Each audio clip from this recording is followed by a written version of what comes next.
All right, welcome back to Big B Sports Talk Podcast. Again, this is Brian Hanley. Thanks for tuning in. Man, college football, boy, is it changing. As we get word that we're moving to a 12-team playoff, my goodness. I mean, the change never stops. And again, change is something that's always going to happen. Either you like it or you don't, but you can't stop it. College football has embraced it, and I think we need to embrace it too. Let's talk about it.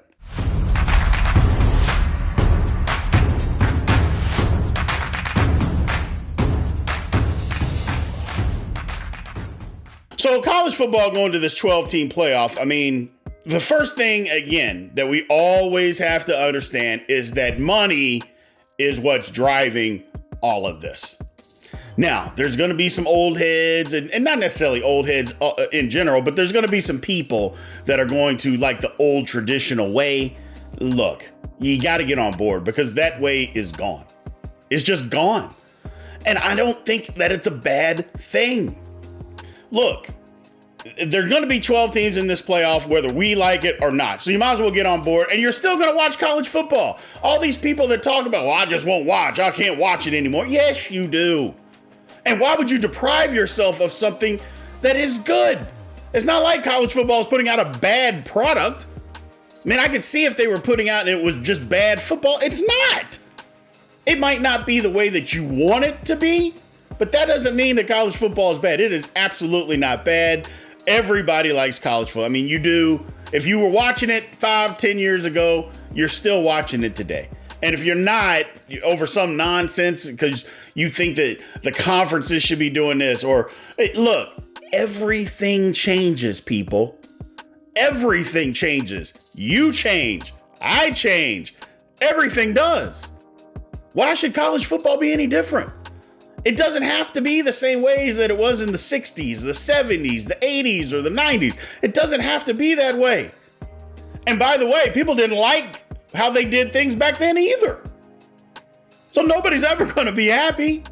So just embrace it and deal with the evolution of college football. Look, when it comes to this playoff thing, the thing that worries me is what's going to happen to the bowl games. You know, we did a podcast last year and we talked about bowl games still being relevant. And at a 4-team playoff, it was. At 12, I'm not so sure anymore. Because here's the thing. When you qualify for maybe not, the New Year's Six bowls, but the next tier, like the Outback Bowl, the Florida Citrus Bowl, the Holiday Bowl, Alamo Bowl, Gator Bowl. When you qualify for those teams now are going to be in that 12-team playoff.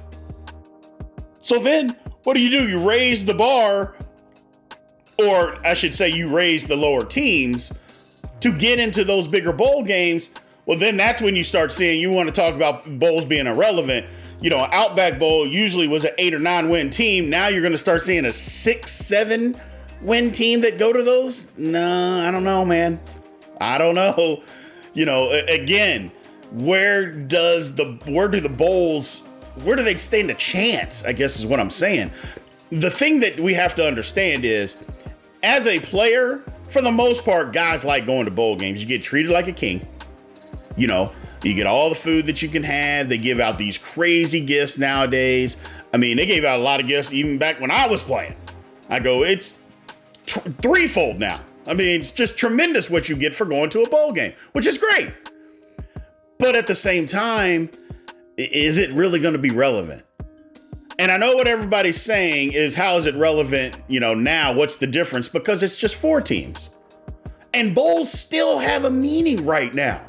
It means something to go to a bowl game. Guys like going to bowl games. Now, again, I get it that things have changed as far as, seniors. They're trying to get ready for the draft. They don't want to get hurt. A lot of those guys, they don't play. And you've also seen guys that just jump right into the transfer portal, right after the regular season, and they don't go to bowl games, or a coaching change and stuff like that, and guys opt out. First of all, they're going to have to put something in place for the transfer portal. It's either you're in for the whole season or you're out for the whole season. You can't jump into the transfer portal at 4 weeks in. Oh, I'm transferring. I'm in the portal. It's either you're in all year, and I mean for the football season, or you're out all year. Bowl game included. Bowl game included. You know, and I know what people are going to say. Well, you can take your visits and do all that. No, you're either in or you're out. Period. So until they do that to clear that mess up, that's another issue. Now, seniors trying to get ready for the draft, that's a different conversation. You know, because I don't begrudge somebody for doing that. You know, if that's what you choose to do, more power to you. I don't think it's selling your teammates short, you know, or anything like that. I don't believe that. I just, hey, you know what? You have an opportunity to further your football career, and this is the best way that, or the way that you think is the best way. Who am I or anybody else to tell somebody they're wrong? But as far as the college playoff is concerned, going to 12 teams, it's fine for me. Like, again, it may cause a problem with the bowls, but it's fine for me. And there's always going to be somebody left out. Just like in the NCAA tournament, the basketball tournament, somebody is always left out that we think should be there. That always happens. And we still all watch. We still all love it. And you might be upset that first week or that first weekend, but then when the next weekend comes, you watch. The Final Four comes, you watch. The national championship game, you watch. This will be the same way. Somebody will be mad that their team didn't get in, and they may not watch that first week. That's fine. But you'll come around because you're a football fan. And what do football fans do? We watch football. I mean, it's just that simple. 12 is, I like it. I like the number. More than that, I don't think so. They don't need to go to 16. You know, 12 is a good number. Reward the teams, you know, the top 4 teams, the conference champions, and then and everybody else plays. So reward those teams with conference champions and give them a bye, and everybody else plays. Which it sounds like that's what they're going to do. Another thing that's also going to be tricky with this is, you know, if they implement it in 2024, which they're trying to do, well, are all the conferences even going to be around? So that's another thing. You know, we keep talking about these super conferences. Well, you know the SEC is going to be there. You know the Big Ten is going to be there. And you're pretty sure that the Big 12 is going to be there. The Pac-12 out. Pac-12's done. So you know that one's going. ACC? Who knows? It's up in the air. I mean, the buzzards are swirling from the Big 12, especially from the SEC. So who knows if the ACC is going to be around or not. If they're smart, they redo their grant of rights, they get these teams more money, and then they won't have the incentives to leave. But if they don't do that, I got a feeling the ACC is going to be finished too. So we'll see. That's another big key. What conferences are even around to get in? That's tricky. The one thing that I do know that's going to cause a big problem if they do this is having a bias towards one conference.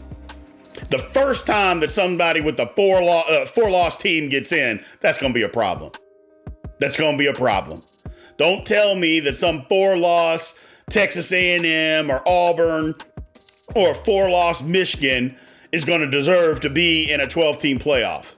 Because you want to turn, viewers off, that's what you do. You start doing that nonsense and putting teams in that got 4 losses that don't deserve to be in over somebody that has 2 or 1, that's when you're going to start having a problem.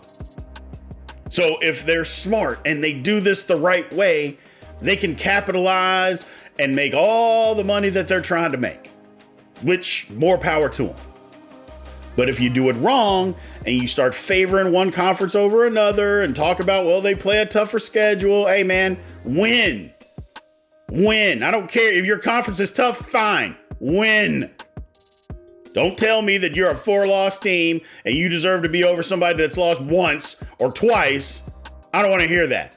And nobody else is going to want to hear that either. That'll be the first way to turn viewers off.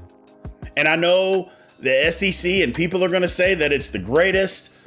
And for the last damn near 2 decades, the SEC has been the best conference in college football. There is no doubt.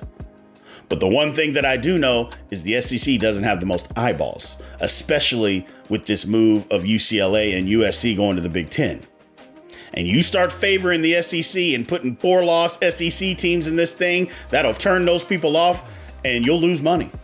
Because yeah, the South will watch, but if Texas or Texas A&M and you got a 4-loss Tennessee in there or Florida in there, Texas, they don't care.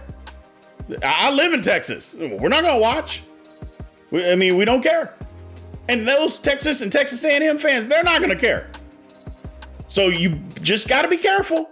Be careful what you do. Going to 12 is great, but be smart about it. Just be smart about it. And again, the bowl games, you got to find a way to keep them involved. Look, I'm the first person to talk about change, but there's also something to be said about tradition. And bowl games are tradition. And kids are excited about going to bowl games, man. They just are. And I get it. That if you're not in the national championship hunt, people say they're meaningless. The people that say that they're meaningless have never played in one. Okay, that's just the way that it is. You say that a bowl game's meaningless, that means you've never played. You've never went. Because you would know, if you had, about how special it actually can be. Bowl games are not irrelevant, even if they're not for the national championship game. They serve purposes for the school, for the team, for the fans, for the player. And if we're doing that, and we keep that in mind, then bowl games have to stay. Just my opinion. I would love to hear everybody's comments. Again, thank you guys for all the support, man. It has been crazy. Keep sending those requests to my email, which is bigbsportstalk44@gmail.com. And it's the number 44. bigbsportstalk44@gmail.com. Again, the podcast is everywhere that you get podcasts. We're on YouTube at Big B Sports Talk. Remember to like, follow, subscribe, comment. The main thing is just send me comments like you've been doing. Just keep sending them. Tell me what you're looking for. Anything you want to hear, I am up for. Anywhere I can be better, I'm absolutely here for it. Again, I appreciate it, man, and thank you guys.